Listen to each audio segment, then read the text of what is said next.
নমস্কার, আজকে আমাদের মডেলটির নাম ডিজিটাল আর অর্গানিক ফার্মিং। আমরা এখানে দেখিয়েছি কিভাবে রাসায়নিক সার ব্যবহার না করে ভার্মি কম্পোস্টের মাধ্যমে চাষ করা যায়। নর্মালি একটি কৃষক বড় একটি গর্ত করে তার ভিতরে গোবর, সবজির খোসা এবং আগাছা পাতালতা দিয়ে কেঁচুর সাহায্যে ভার্মি কম্পোস্ট তৈরি করে এবং তার গাছের গোড়ায় একজন শ্রমিক নিয়ে সার্ভ করে। এখানে আমরা দেখিয়েছি মডেলে ছোট ছোট কন্টেনার বসিয়েছি আমরা গাছগুলির নিচে, যার নিচে হোল করা আছে। এই হোলগুলির মাধ্যমে গাছ তার উপযুক্ত প্রয়োজনীয় শর্করা, প্রোটিন ইত্যাদি নিজেই গ্রহণ করে নিতে পারবে, যার ফলে কৃষকের অর্থ এবং পরিশ্রম এবং স্বাস্থ্য সবই সুরক্ষিত থাকবে।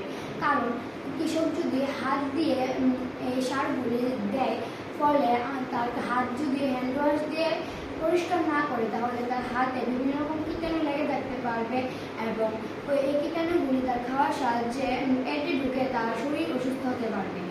এই মডেলটির দ্বারা কৃষকের স্বাস্থ্য, পরিশ্রম এবং অর্থ দুটোই বাঁচবে। আমরা এখানে সাবমার্সিবল বসিয়েছি, যার সঙ্গে আমাদের সিনটেক্সের পাইপলাইন করানো আছে। এই পাইপলাইনের সাহায্যে আমাদের টাইমার মেশিনে জল আসে এবং টাইমার মেশিন দ্বারা জল সব গাছগুলির গোড়ায় চলে যায়।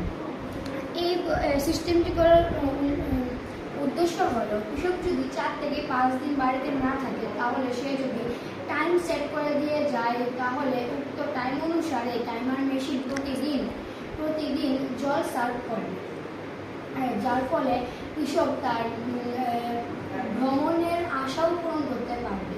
আমরা নর্মালি দেখি কি যে আমাদের পাড়ার কৃষকরা বাড়ি থেকে কোনো জায়গায় যেতে পারে না কৃষির জন্য, তার গাছগুলি নিয়ে জলের অভাবে ভুগে। তাই আমরা এই সিস্টেমটি করেছি। এই মডেলের সাহায্যে আমাদের পরিবেশ দূষণ, জল দূষণ ইত্যাদি সবই সুরক্ষিত থাকবে। আমাদের মডেলের উদ্দেশ্য হলো কৃষকের স্বাস্থ্য, অর্থ, পরিশ্রম এবং পরিবেশের সুরক্ষা করা। নমস্কার।